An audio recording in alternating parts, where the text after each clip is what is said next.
Hello dear friends, online class से स्वागत है। छत्तीसगढ़ राज्य ओपन स्कूल का model question paper March April परीक्षा जो आयोजित होने वाली है।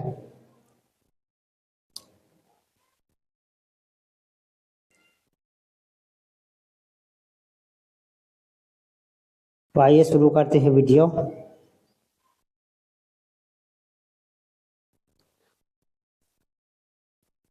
कक्षा 10वीं का होम साइंस है। इसके पहले मैंने हिंदी और अंग्रेजी का अपलोड कर दिया दोस्तों। विज्ञान का भी, सामाजिक विज्ञान, संस्कृत, अर्थशास्त्र और होम साइंस सारे सब्जेक्ट का होने जा रहा है। आइए शुरू करते हैं वीडियो। ठीक है, सही विकल्प का चुनाव कीजिए। प्रबलित नमक से भरपूर होता है। रेड कलर में आंसर लिखा हुआ है। तो प्रबलित नमक में भरपूर आयोडीन होता है।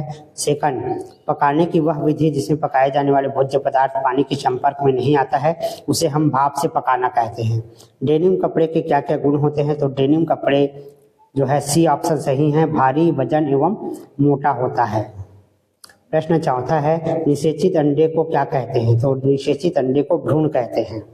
प्रश्न पांचवा है, पल्स पोलियो के लिए किस दिन को चुना गया है? तो पल्स पोलियो के लिए रविवार के दिन को चुना गया है। रिक्त स्थान की पूर्ति करे। दुकानदार आपसे खाली स्थान मूल्य से अधिक कीमत नहीं वसूल कर सकता। तो दुकानदार आपसे मुद्रित कीमत यानी जो कीमत लिखा हुआ है उससे ज्यादा कीमत नहीं ले सकता है। संधान प्रकार के होते हैं। तो संसाधन दो प्रकार के होते हैं। मर्सरीकरण क्या है? मर्सरीकरण एक टिकाऊ परिसज्जा है। तपेदिक से पीड़ित व्यक्ति को खांसते व छींकते समय क्या करना चाहिए? मुंह को ढक लेना चाहिए। टीबी के रोगों को खाली स्थान टीका लगाया जाता है। तो बीसीजी का। सत्य और असत्य कथन लिखना है। सफाई करना लचीले कार्य की श्रेणी में आता है। सत्य है। ऊनी कपड़ों को पानी में भिगोकर रखा जाना चाहिए। असत्य है। पकाने की प्रक्रिया के दौरान विटामिन सी आसानी से नष्ट हो जाता है। सत्य है। समय और ऊर्जा एक दूसरे से घनिष्ठ रूप से संबंधित है। सत्य है। शाकाहारी लोगों को ही विशेष रूप से दालों का सेवन करने चाहिए। सत्य है। प्रश्न दूसरा है, गृह विज्ञान के क्षेत्र में चलाए जाने वाले दो रोजगारों के नाम लिखिए। तो ड्रेस डिजाइनिंग की दुकान या बुटीक का कार्य, कैटरिंग का कार्य या भोजन सेवा। ये जो है गृह विज्ञान के क्षेत्र में चलाए जाने वाले जो रोजगार है, बिजनेस है, उसको किया जा सकता है।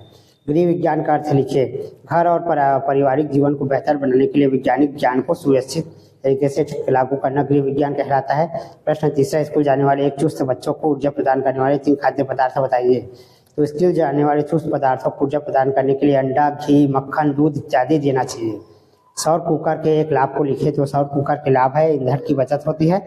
दूसरा है, भोजन के जलने और रंग रूप होने की आशंका कम होती है। अथवा भोजन के 2 कार्य लिख सकते हैं।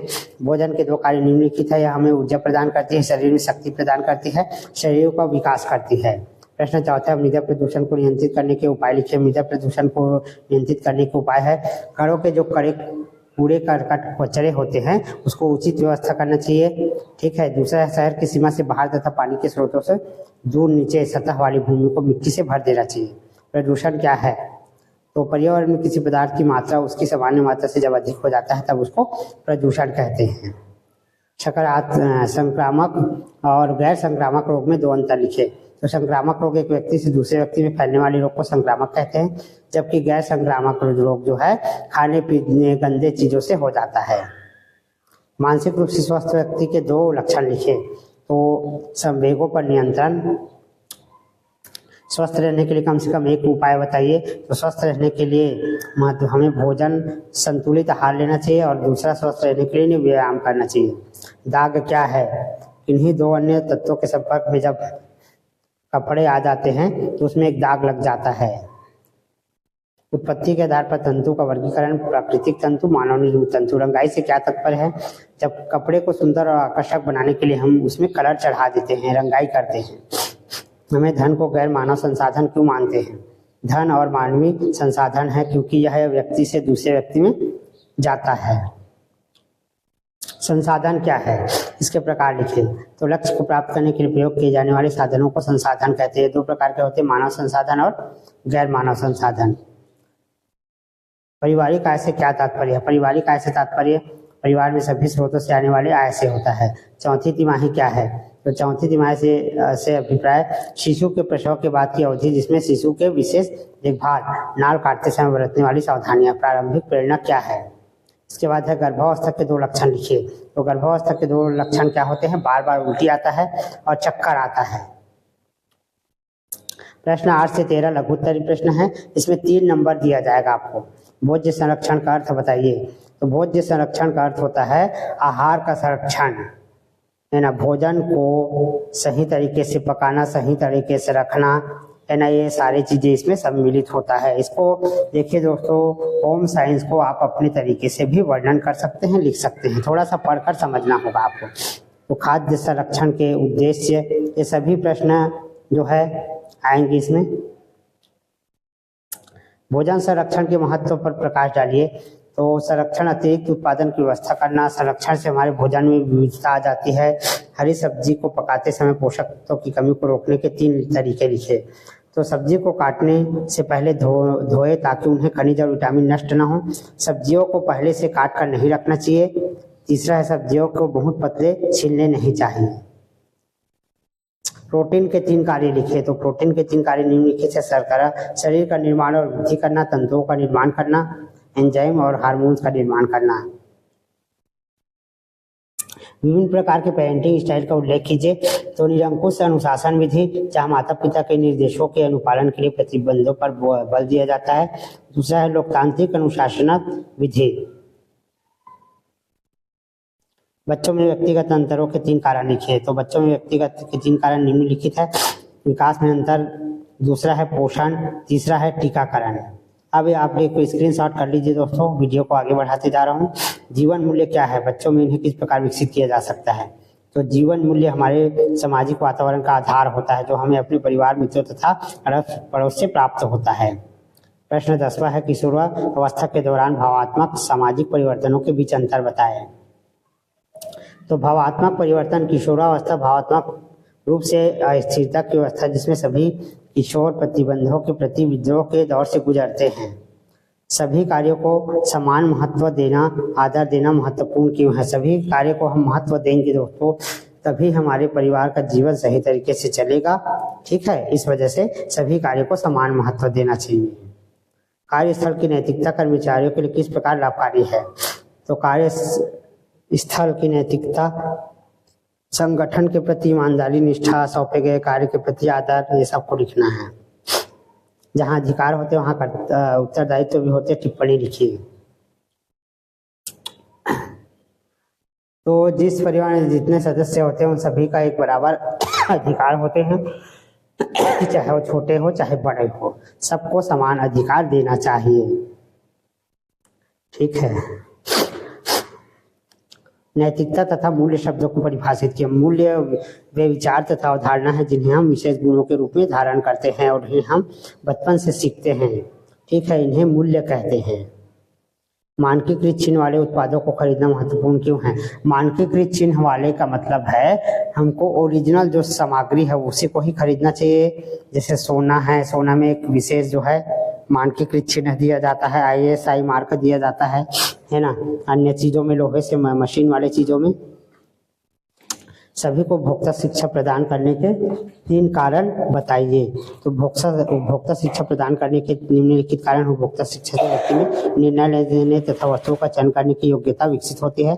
उपभोक्ता शिक्षा से क्या तात्पर्य है? उपभोक्ता शिक्षा बुद्धिमत्ता पूर्ण रूप से खरीदारी करना चाहिए। उपभोक्ता के रूप में आपके अधिकार क्या है? तो सूचना का अधिकार, चयन का अधिकार, सूचना किए जाने का अधिकार, ये सभी है ना। उपभोक्ता संगठन किस प्रकार हमारी सहायता करता है? इन सभी को लिखना है, स्क्रीनशॉट करके नोट करते जाओ। दोषपूर्ण वजन तथा माप से आप क्या समझते हैं? दोषपूर्ण वजन तथा माप का अर्थ होता है दुकानदार के द्वारा उपभोक्ता को सही तरीके से नापतोल करना। मिलावटी सामान खरीदने से बचने के लिए आप क्या सुरक्षा उपाय करेंगे? तो हम ऐसे दुकानदार से सामान खरीदेंगे जहां अपने सभी सामानों की संतुष्टि प्रदान करता हो। मिलावटी सामान को खरीदने से बचने के लिए हमेशा ब्रांडेड चीजों को खरीदना चाहिए। जल प्रदूषण को नियंत्रित करने के 4 उपाय लिखिए। तो 4 उपाय निम्नलिखित है, इसको आप अपने तरीके से लिख सकते हैं।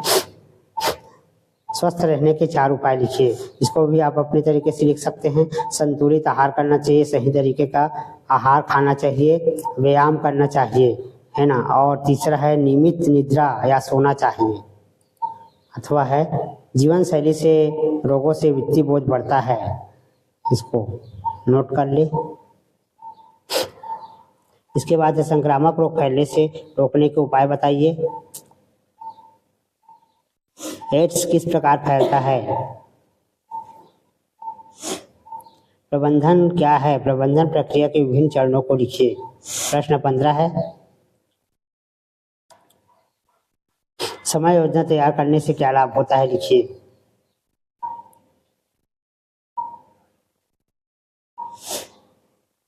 व्यय योजना बनाने के क्या क्या लाभ होते हैं? प्रश्न को ध्यान से देखते जाओ और वीडियो को रोक कर भी देखना है।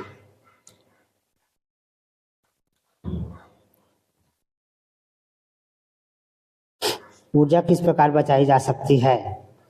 16वां है, भोज्य संरक्षण के किन्हीं 3 विधियों का वर्णन कीजिए। तो पहला है निर्जलीकरण द्वारा संरक्षण, ठीक है। दूसरा है ठंडी विधि द्वारा संरक्षण, उष्णता द्वारा संरक्षण, स्टाइलाइजेशन के द्वारा, ठीक है। भोज्य संरक्षण की परिभाषा और उद्देश्य को समझाइए। बेक करना और भूनना किसे कहते हैं? तो बेक करना यानी भट्टी में पकाने को बेक करना कहते हैं, और भूनना इस दूसरी विधि है जिसे भूनना कहते हैं। जल हमारे जीवन के लिए महत्वपूर्ण क्यों है? भोजन नियोजन को प्रभावित करने वाले कारकों का वर्णन करिए। आयु, लिंग, मौसम,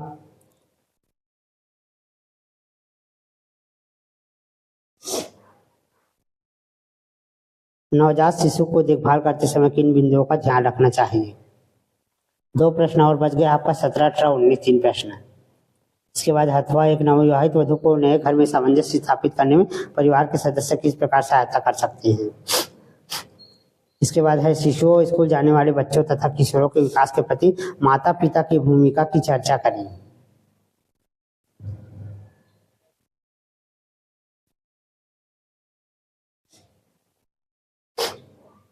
विकास के 5 सिद्धांत लिखिए। तो विकास के सिद्धांत निम्नलिखित है। पहला, फिर ये दूसरा पॉइंट है, तीसरा, चौथा और ये 5वां। प्रसव के पश्चात मां तथा बच्चे की देखभाल के 2 समान कारक का उल्लेख कीजिए। तंतु किसे कहते हैं? विभिन्न प्रकार के तंतुओं की कोई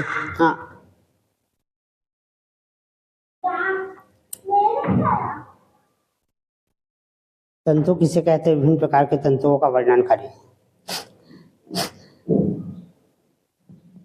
कपास के तंतु, फ्लैक्स, जूट, ऊन, रेशम। धुलाई की पद्धतियों का वर्णन कीजिए। तो पहला है घर्षण, रगड़, हाथों से रगड़ना, ठीक है। अब इसको तो आप लोग अच्छे समझ सकते हो। धुलाई क्या होता है? हाथों से रगड़ना है, ब्रश रगड़ना है ना, थापी से कूटना है, मसलना है, निचोड़ना है, ये सभी आप जानते हैं अपने मन से, है ना, लिख सकते हो अच्छे से। मशीन से भी धुलाई कर सकते हैं। सूती कपड़ों से निम्नलिखित दागों को निकालने के चरण लिखे। नेल है, नेल पॉलिश, ठीक है। लाल स्याही है, घास है, पान है ना। तो घी, गर्म पानी तथा साबुन से धोए। नेल पॉलिश को कैसे निकाले वो लिखा हुआ है। लाल स्याही को कैसे निकाले, घास को कैसे निकाले, घास का जो दाग है उसको कैसे पानी से धोए, कैसे निकाले, उसका विधि है। आपने अभी एक कमीज खरीदी जिसमें लेबल लगा है पीस डाइड, इसमें से आप क्या समझे? नोट कर लो। ये लास्ट क्वेश्चन है। उसके बाद हमने स्वच्छता बनाए रखने के लिए आपके द्वारा किए जाने वाले कार्यों का उल्लेख करिए। तो ये भी फेकोलॉजी क्वेश्चन है, बढ़िया से आप अपने मन से अच्छे से लिख सकते हैं दोस्तों। स्क्रीनशॉट कर लो, है ना, और उसको अच्छे से लिखना। इसके बाद है अथवा संवातन के कोई 6 लाभ लिखिए। तो संवातन के लाभ निम्नलिखित है। इसके बाद है प्राथमिक उपचार किसे कहते हैं? इसके 4 नियम लिखिए।